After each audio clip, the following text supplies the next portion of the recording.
ఈరోజు ఇంకోండి చిన్నొడియాలు కూర వండుకున్నాం. కోడిగుడ్లు వేసుకొని కోడిగుడ్లు చిన్నొడియాల కూర కోడిగుడ్లు వేసుకొని ఎగురు వండుకున్నారండి. చూపిస్తారండి ఎలా వండుకోవాలి రండి. నూనె పోసుకున్నా కదా, ఈ చిన్నొడియాలు వేపేసుకున్నారండి. కొంచెం నూనెలో చిన్నొడియాలు వేసుకోవాలన్నమాట. లేదనుకో మామూలు డైరెక్ట్గా వేస్తే ఇంక అన్నీ మెత్తబడిపోయి బాగోదన్నమాట కూర మనకి. అందుకని ఎప్పుడైనా నూనెలో వేపుకోవాలి. ఇలా చిన్నొడియాలు వస్తే వేపుకొని మనం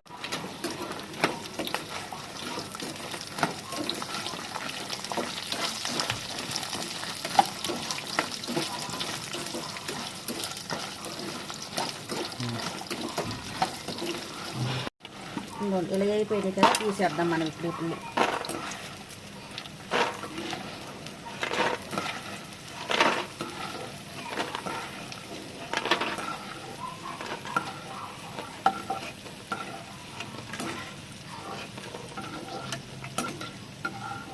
ఇప్పుడు గుడ్లు వేసేసుకుందాం. కొంచెం పసుపు వేసుకుందాం ముందర. గుడ్లు బాగా ఏగుతాయి అన్నమాట పసుపు వేసుకుంటే.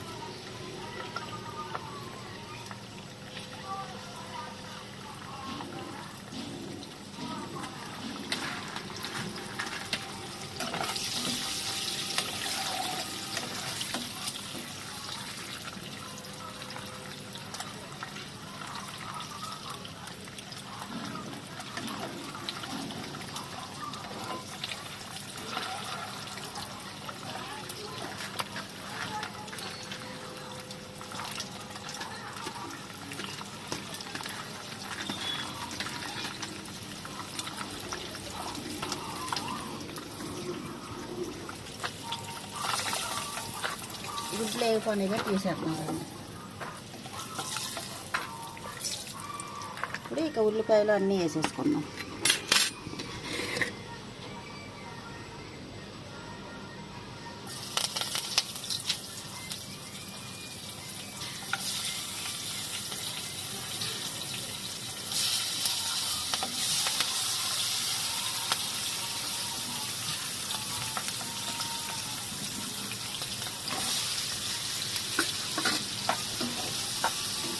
ఇంకో 4 ఉల్లిపాయలు అన్నమాట పెద్దవి. మనం గుడ్లు అవి ఏవో వండుకుంటున్నాం కదా చిన్నోడియాలు, అందుకని ఇలా 4 ఉల్లిపాయలు పెద్దవి కోసుకోవాలన్నమాట. మనకి ఎగురు కావాలిగా అందుకని. ఇంకో వేగిపోయినాయి కదా, ఇప్పుడు టమాటాలు వేసుకోండి. 2 టమాటాలు.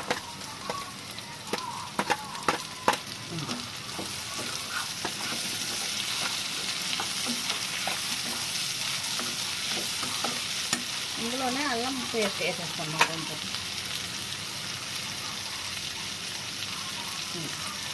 చెంచాడు అల్లం పేస్ట్ వేసుకున్నాం.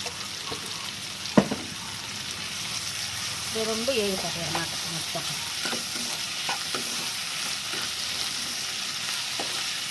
ఐదు నిమిషాలు మూత పెడదాం వేపడం.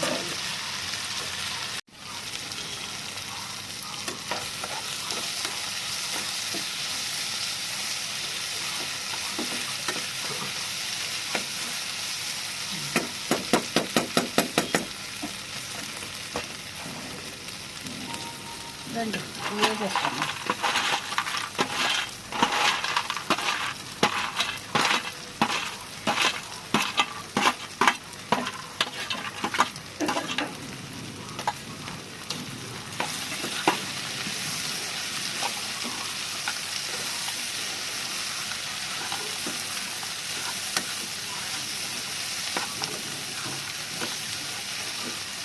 అన్నీ వేసేసుకుందాం. ఉప్పు కారం అంటే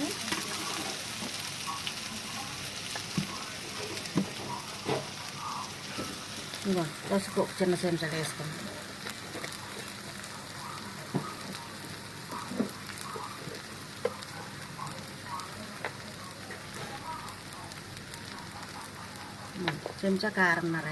చెంచాన్నర వేసుకున్నాను అన్నమాట.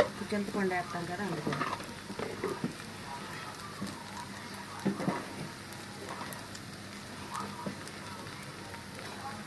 కొంచెం ధనియాల పొడి వేసుకోండి. ఇంకోటి మసాలా పొడి అనమాట, మన ఇంట్లో తయారు చేసుకుంటాం.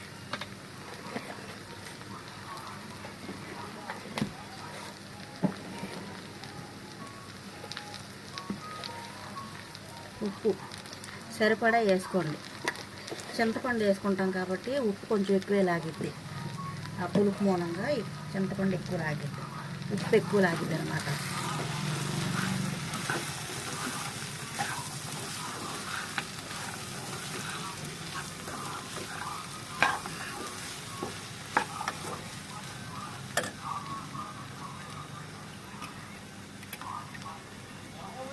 ఇంకోండి నిమ్మకాయ అంత అనమాట చింతపండు, ఆ నీళ్ళు వేస్తున్నా చూడండి.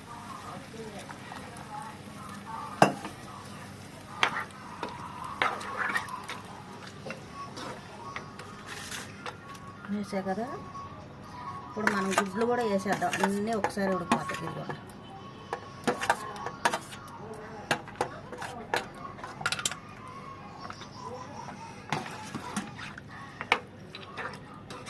దీన్ని ఇప్పుడు ఉడకనిద్దాం,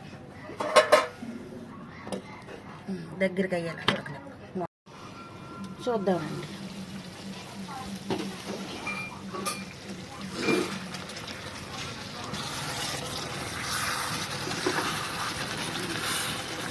చూసారా ఎలా ఉడికిపోయిందో? ఇది ఇలా ఉడికిపోతే చాలా చాలా బాగుంటుంది కూర. కోడిగుడ్లు చిన్నోడియాలి కూర అయిపోయింది. కొంచెం కొత్తిమీర వేసుకుంటే అయిపోయింది. అయిపోయింది. చూసారా ఎంత అందంగా ఉందో?